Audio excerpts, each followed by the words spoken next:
I was gone for just about 9 days altogether. It was worth it and also quite critical that I went home to visit.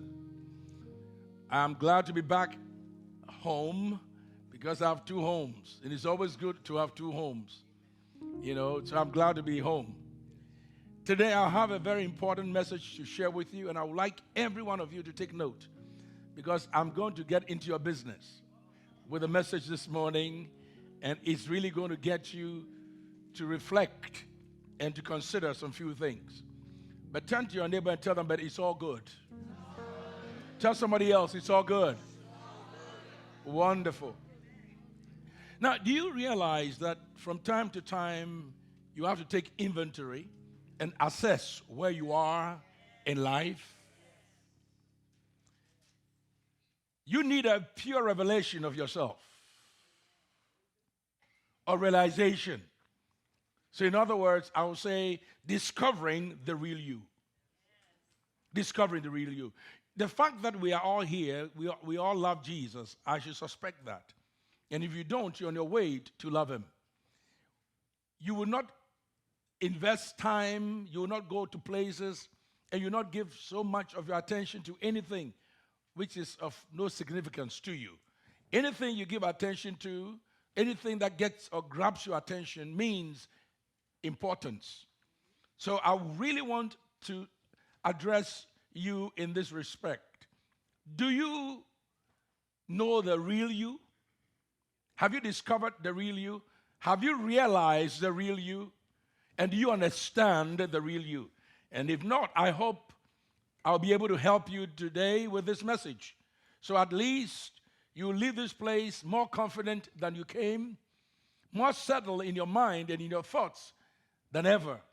And this is a very critical topic when we're talking about discovery. You see, there are times when you have to discover things for the first time. And in the process, you may lose the importance of what you discovered. Then you have to go back and rediscover what was originally known to you. Discovering the real you. We all have the real us and also have the artificial us or the public us. There's a private you and also there's a public you. And many times people don't know the public you, especially if they live in your home. In your home, they may see the real you. But when you go out of your home, people don't know the real you, they know the public you. So I want us to literally bring the two together and assess and look at this topic, discovering me. Say with me, discovering me. Say it a little louder. Discovering you. I hope you'll be able to learn and also gain enough revelation or wisdom out of this message. Now, I use the word realization or revelation of you. When something is revealed or when something is realized, it also means you've discovered something. When you were going to school, you learned a lot about those who came up with inventions. Anyone who came up with invention is usually credited with discovery. Or anyone who exposes what the world or the public is supposed to know, which is not known, this one is considered a discoverer. So when we talk about discovery, it means a lot. And let me just try to put it in the right sense. Discover, what does it mean? Let me put it in a simple term. Discover actually means to see. To see. Say to see. Now say it loud, come on. Don't be too uptight. Say to see. Good. The other one is to get knowledge of. To get knowledge of. Discover means to get knowledge of or to see. The third description is to learn of. To learn of. When you see something that you've not seen before, you've discovered. When you get knowledge or gain knowledge of something you didn't previously, you've discovered. And also, when you learn something new that you've not learned, you've what? Discover. Now, most of us had been through the stage of 2 years. When you're a child and you are 2, especially when I came to the West, I heard people say terrible too. They use this to describe children who have discovered things on their own. When a baby that is freshly born discovers the finger goes to the mouth, they do just that. Because once you discover something new, it becomes something exciting. You see? So many of us know that we've discovered a lot of things in the process. A lot of things in the process. Now, we learn things. It's also discovery. Also, to find out. To discover means to find out. Oh, I just discovered this fact. I just discovered that I know this will get your attention here, and some of you will smile right now. I just discovered I was supposed to be promoted, and $10,000 was supposed to come to me by February. I know you're happy about that. Because when people discover money, they get excited about it. There are so many people, when they discover money, they're more excited about discovering God. Some people are rather discover money than discover that their wife or children or their pet is in the ditch. Money, the Bible tells us money answers all things. When you find out that you pay too much money, you're not supposed to pay IRS, and have to do a refund. Talk about finding. You get very excited. Another description of the word discover is to gain insight of something previously unknown, something previously unseen or undiscovered or unnoticed or realized. Let me put it again. Discover in full sense means to gain insight of something previously unknown, undisclosed, unseen, unnoticed, or realized. Now, when I talk about discover the real you, I just want to say to you, there's so many things about you you've not seen yet. There's so many things about you you have no knowledge of yet.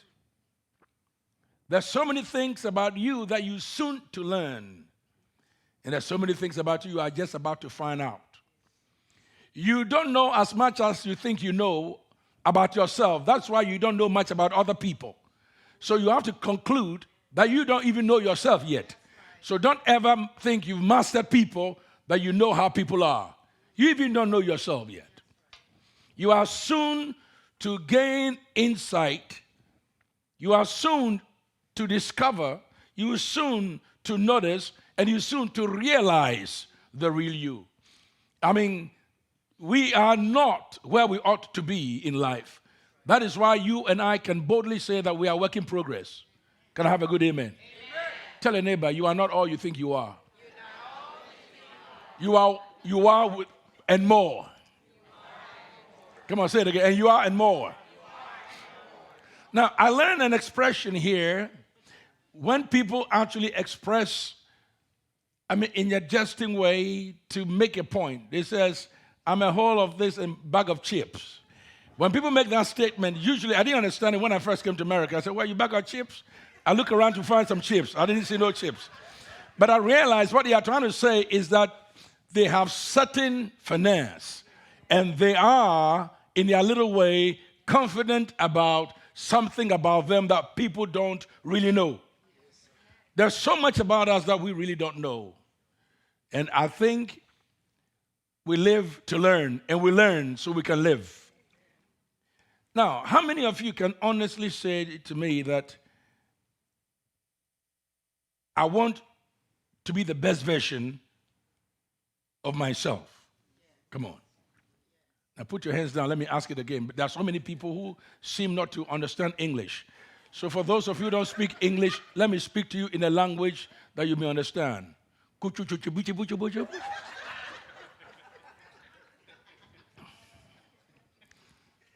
Let's try again with English then.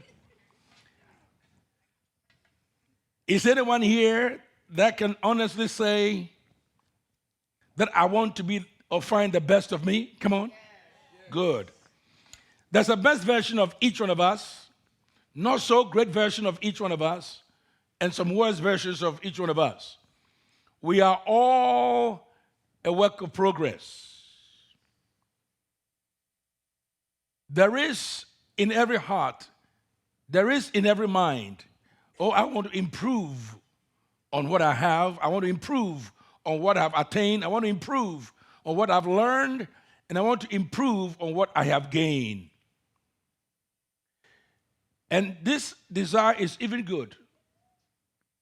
Again, the desire that everybody wants to be the best version of themselves or to improve on their version, you and I can also admit that it is not always easy at times. And usually to be the best of you, it doesn't come as quick as you think it will come. Now, for those of us who don't really believe that there are commitments and there are certain efforts we have to put in ourselves, and we shift every burden on prayer, if prayer could fix you overnight, you and I would be amazing people.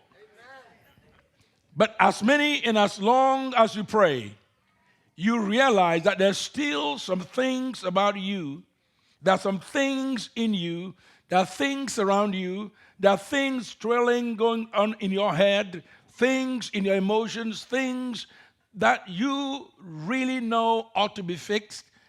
And as desirous as you want it to be fixed like yesterday, it's still lingering around, and you're hoping that somehow this particular thing that I so want to see change, at least will be changed in a good time so I could live to enjoy it. Can I have a good amen? Yes. It is not always easy at times. It takes a while, and it's not as quick as it is. Now, many times we become impatient with people. We become impatient with situations, particularly when people or situations are not us, which we demand or expect of them to change as quick as they ought to change. But we ourselves, we don't put so much pressure on ourselves to change as quick as we ought to change. That is why it is always good for us to realize that erring is part of humanity. To err is human. And to be corrected is by grace or opportunity, or by certain information that are extended to us. We are all on a particular track, which I call the invisible track.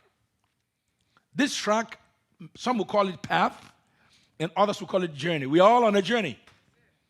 We are discovering every day in and day out. We are learning new things. We're discovering new things. We are seeing new things. We are understanding new things. And our perspective on things are either changing or expanding.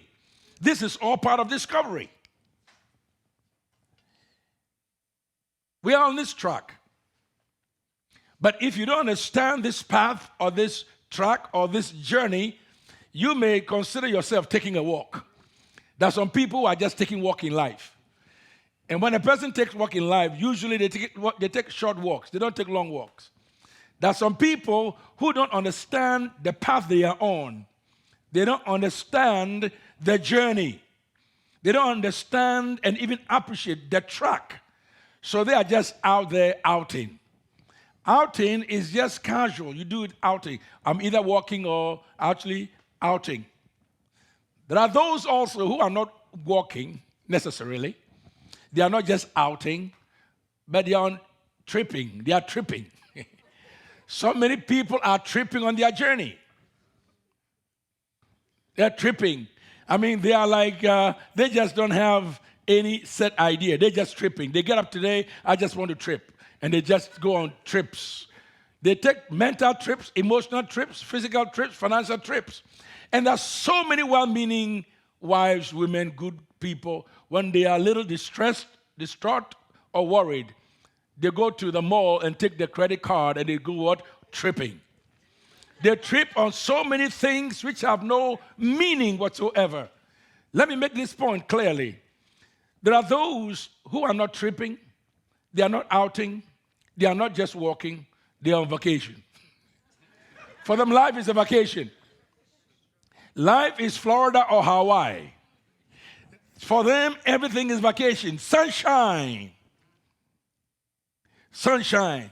To so many people, it is just like laying at the beach and just enjoying good breeze and eating good food and drinking coconut water and just walking barefoot and wearing them shorts and just having good time, which there's nothing wrong with it. But I just wanted to know that there are certain times and certain places where you have to take this walk seriously.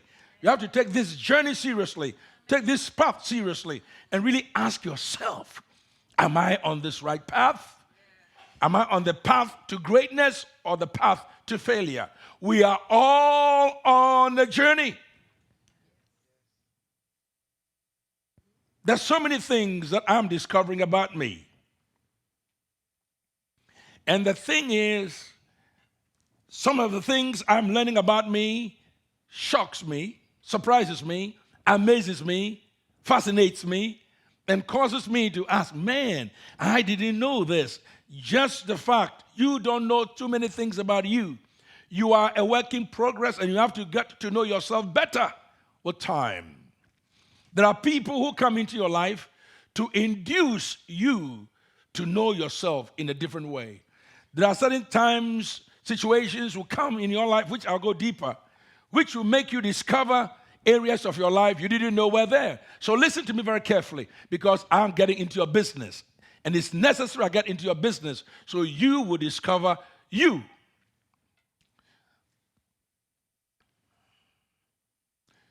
There is a real temptation, though. And this temptation is so loud.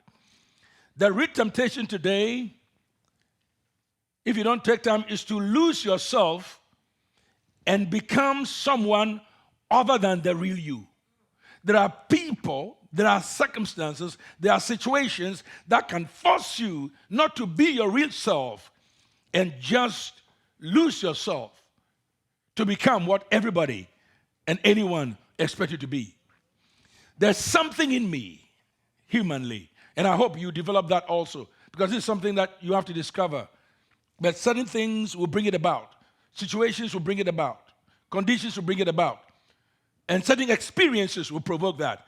I am at a point in life that I do not like anybody to box me. I hate it. And it is okay for people not to enjoy your company because they can box you. Don't let people put you in your box. And don't let their limited memory, a limited mind, keep you in a limited position. The real temptation is to lose yourself and become someone other than the real you. That is why I keep trying to remind people who I am. I don't want you to define me. I want to help you with my own definition. And if you choose not to accept my definition, take a hike. But I will not change, because you see, I didn't know this. When I was young, immature, developing and learning, I always tried to please my enemies. I learned something in life. Never please your enemies. Just love your enemies. Never try to please your enemies. Just love your enemies. Your command is to love your enemies, but don't please them. If you try to please your enemies, you will lose yourself and find out that you are a lost individual who is trying to find herself or himself and still not find yourself. Some people will not accept you. Just conclude that in their mind, they will not accept you. Don't try to be on a stage for them to appraise your performance. Don't you allow people to make you lose yourself so that you become ordinary instead of being extraordinary. There are many people that I've discovered in life who are uncomfortable with themselves. To be honest,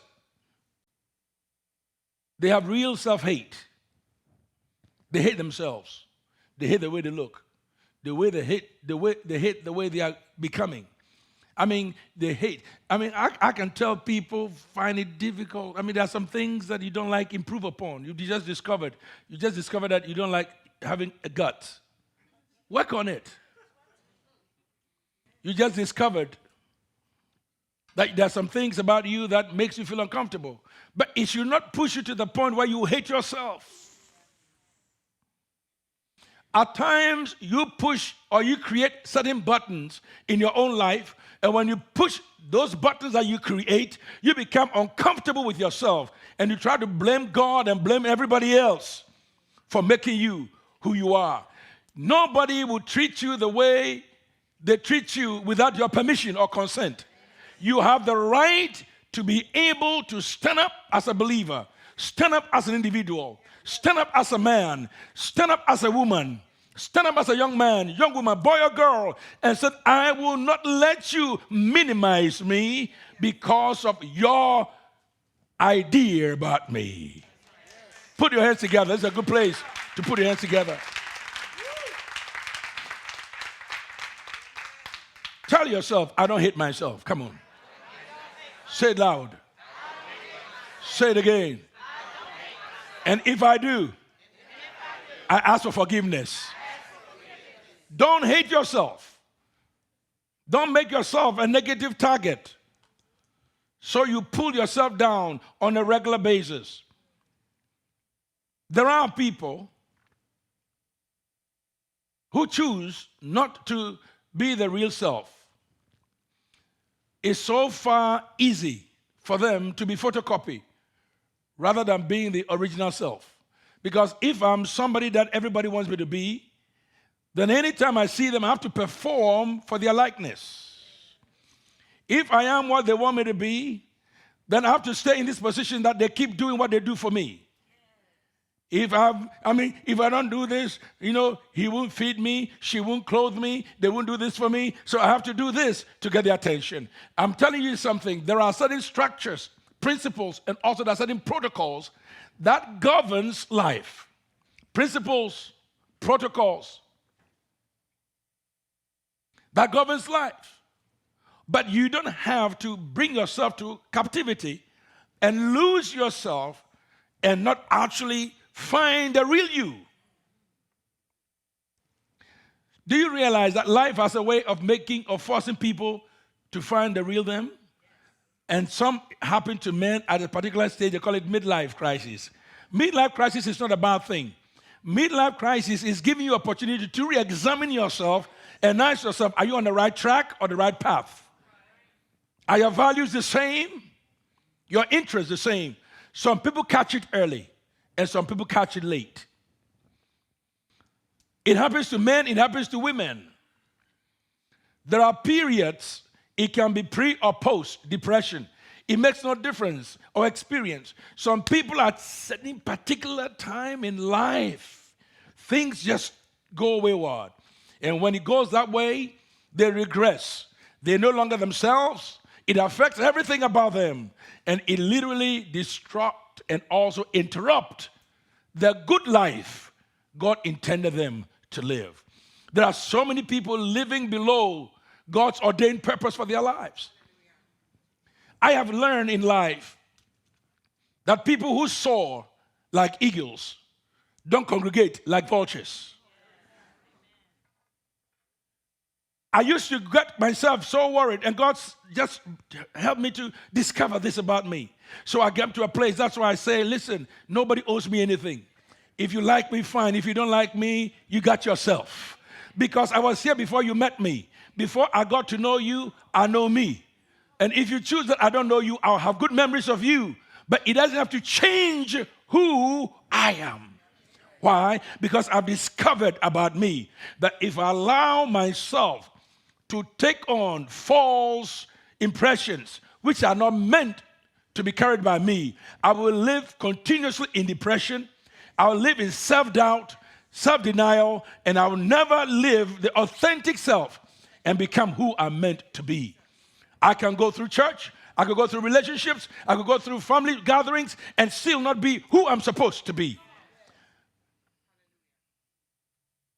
This thing goes either way. It makes no difference. There are children who are so happy and there are children who are sad. There are middle-aged people who are happy and middle-aged people who are sad. If you don't know who you are and you don't have the real picture of who you are, irrespective of your age, your color, your language, your tradition, you will be a person who will live below your level.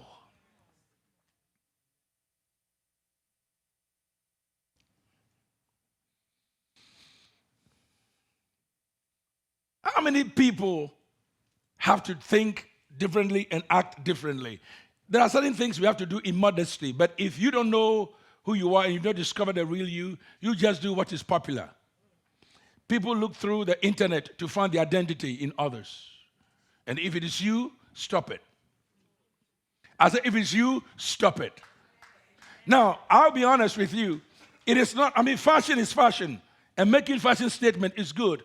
But there are certain things you do as fashion statement, which literally doesn't actually represent you.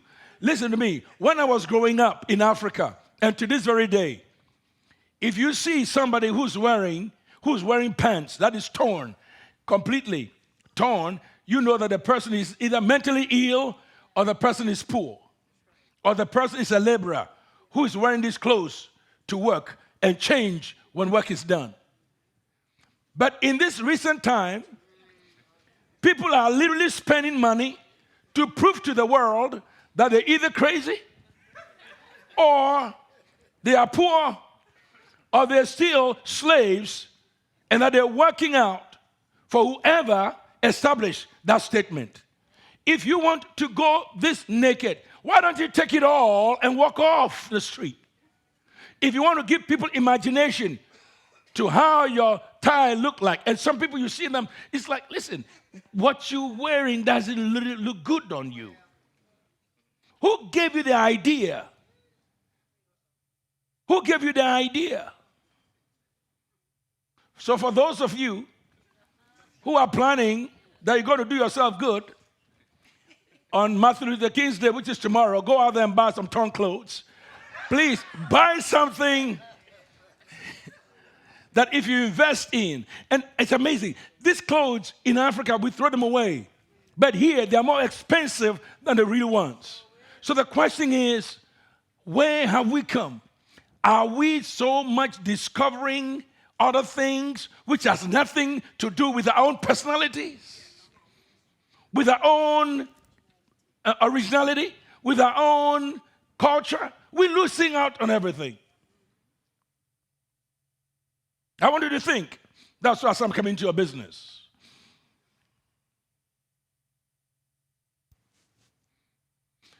Is it not funny? The very people who are wearing this thong, some people, it's not just distressed pants.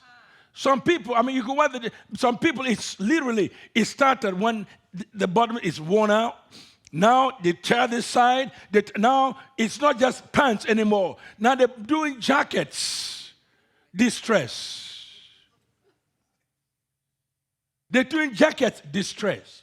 And you ask yourself question, what is going on? And it's become a trend.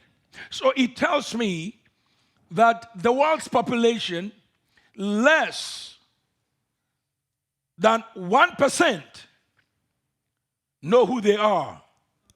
And the rest of the world are copying what everybody else is doing, what everybody is saying, and using that as a normal expression. I was young, from Africa. What do I know?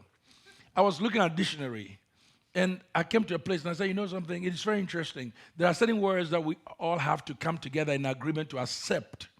But I would not let somebody always tell me meaning of things which I don't have any contribution to what I think meaning is supposed to be. Who are the people who sit down and determine this is the meaning of this? Who determines that?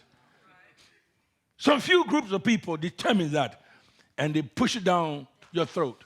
And you begin to tell me that this is the way you're supposed to be. This is the way you're supposed to act. This is the way you're supposed to be. There are certain things that conscience will tell you. I've discovered who I am. I've discovered who I am. I know the real me. Well, everybody's doing this. I am not everybody. If I don't do, if you don't, who? Why they don't like you, they'll blackball you. I'm already black. I don't have to make anybody think of me any. Listen, I am who I am by the grace of God. Be yourself. Man, I can't believe he said the things that he says. That's me. That's the grace that I have. That's why I love Life International. It's not for everybody. It's not for everybody. This place is not for everybody. This message you are hearing is not what you hear on Sunday mornings. This is not for everybody. We want people to have the Lord in their hearts. We want people to be guided by conscience and by wisdom and also by principles and by values. We want people to understand the way the world works. We don't want to pretend, speak over everybody's head. We want to deal with issues, help people, so Monday through Friday, they'll be able to live comfortable and victorious lives. Why? Because they've discovered who they are. So when they go to the marketplace and things are happening, they don't lose their cool or lose their perspective on life because they are already prepared and know exactly where they're going. Why don't you become like somebody's pastor? I said, no, that's not how I came. I didn't come here for Americans' dream. I had a dream. That's why I came to America. So don't try to make me an American. You get yourself into confusion when you're trying to tell me this is where they think in America, so we have to think like that. I didn't come to think like everybody else. I brought my originality. I brought my uniqueness. I brought my perspective. And I brought my convictions. And I'm passionate about it. This is me. Take it or leave it. Tell a neighbor, take it or leave it. I am me. I said, do it right. Come on, do it right.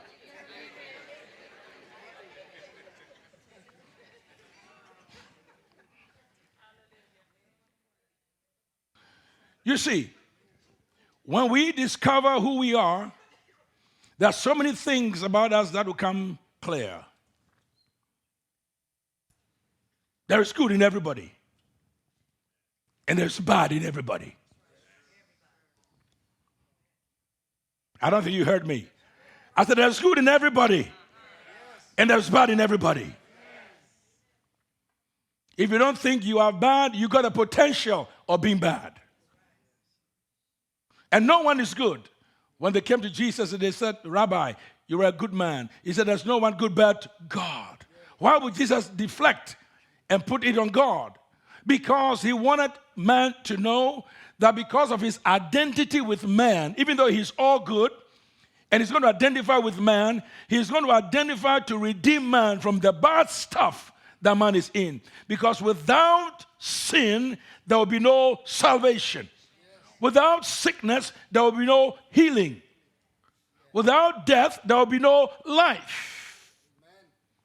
There's good in all of us, and there's also bad in all of us. To be honest, there's strength in you and also weaknesses in you. That's why we all have what? Blind spots. There are so many things that we can approach with faith, and there are certain times, in spite of our faith, we what? Doubt. That's a human factor. That's a human factor. That is why I have always said to you, never put any human being on pedestal. We are all human beings. We are all capable of pain, weakness, defeats, and strength. We all have the same feelings. So don't you try to put any man on a pedestal. You respect their office, but consider their humanity. Oh, no, he's new human. Come on, everybody is the potential of doing all of that.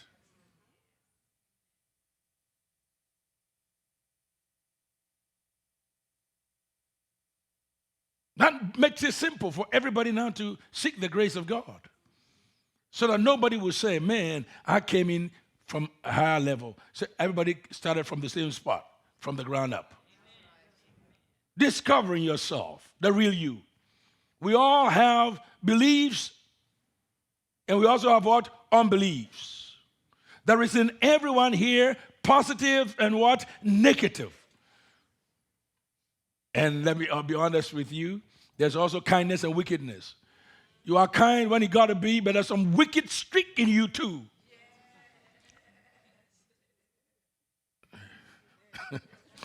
She said, yeah, because she know I'm talking more about her now. Everybody, can I have a good amen? Amen? There is what? Wickedness in every one of us. That is why Jesus can say to Peter, get thee behind me, Satan. Why has Satan filled your heart? Cain and Abel. There is good in us, bad in us, love in us, hatred in us, love in us, hatred in us, love in us, hatred in us. That is why if you want to literally maintain a culture of love, you have to fight against what? Hatred. You have to fight against hatred. And God wants us to discover ourselves so we'll be able to tilt towards the positive side than the negative side. Some will say, you don't know me. You keep pressing the button. You keep pressing the button. You keep pressing the button. By the time you realize, boom, then there is the capacity in all of us. Jesus demonstrated that. He said, listen, I could have called 10,000 angels to stop this, but I'm tilting in this side because I discovered who I am and I know the kind of job I'm supposed to do. There are some people who do not even dare to stand before you and even get your attention. But because you've discovered who you are, you at times let go and become the lowest so that they become better. When you discover who you are, everything about your life will what? Change. This is the introduction of the message. Scripture is not even coming yet. That's why you have to be in church on a regular basis.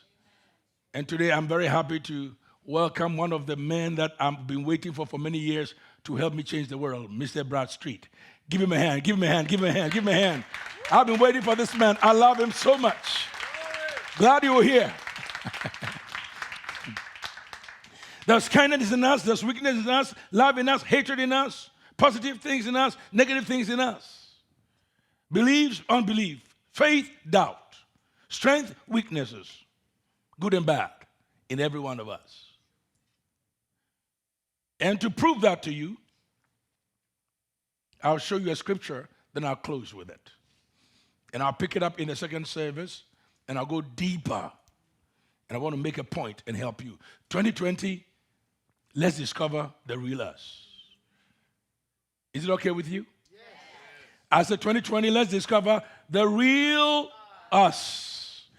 Romans chapter 7, 6 verses I want to read to you, verse 14 through 20. I want you to listen to Paul expressing himself. This is the man we all admire. And we all want to be like Paul. He said, be like me. Follow me as I follow Christ. Listen to what he had to say, explaining the discovery of himself. He says this, Romans chapter 7, verse 14. For we know that the law is spiritual. But I am what? I am what? Speak loud. I'm what? Carnal means somebody who is not spiritual. A carnal-minded person, a carnal person. He says, for we know that the law is what? Spiritual. But I am carnal, sold under sin. For I am doing. For what I am doing. For what I am doing. You get it? For what I am doing, I do not understand. In other words, there are some things I'm doing, I don't understand why I'm doing it. Are you getting it? Yeah. Yeah.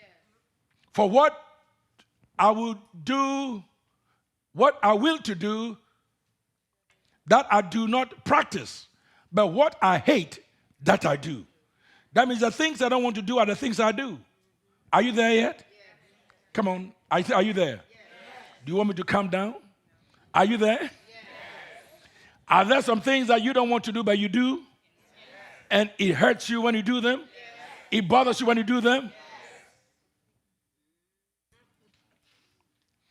There's some things you promise not to say, but you say them. There's some thoughts you never want to have, but you have them. For what I will to do, that I do not practice, but what I hate, that I do. If then I do what I will not to do, I agree with the law that it is good. But now it is no longer I who do it, but sin that dwells in me. There's something in me. That means I'm the great apostle. I'm the greatest teacher. Very zealous, loved God passionately, was going by the wrong way, and now I've been apprehended. Now I'm following Jesus. But I want you to know that there's something I've discovered, and that is the sin factor, human factor, weakness factor. There's something in me that makes me do things that I don't want to do. That makes me say things I don't have to say. That makes me think the things I don't have to think. If you understand that, then you could put your life in perspective and realize then that you have no capacity to judge people. You have no capacity to condemn people. You have no capacity to think you've arrived and everybody else is down.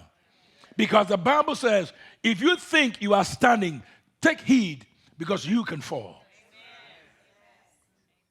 Everybody is capable of doing wrong, and everybody is capable of doing what? Right. Discovering the real you. Here Paul speaking. How can he be so frank to say this? Because preachers will say that.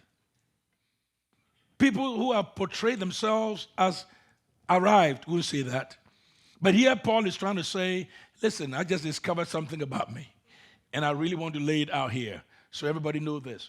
I came to make sure that people get free from sin, but I want you to know that there's a human factor in me, and I go through the very things they go through.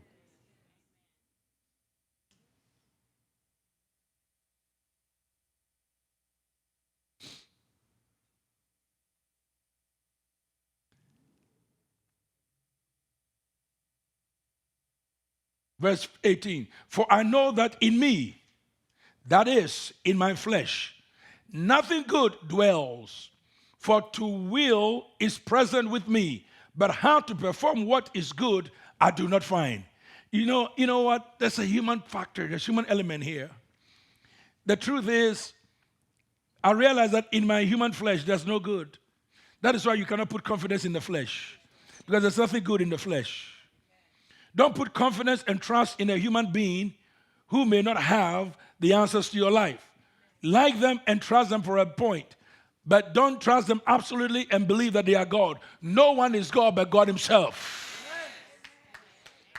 I have learned that in life there are certain times you learn that God is a provider when the people you rely on kick you out. You discover some things about yourself. You discover that you can swim. You didn't know you could swim until you were dumped in that pool, or until you were kicked off the cliff, expecting you to drown, only to discover that you that have fear of water now begin to swim like a fish.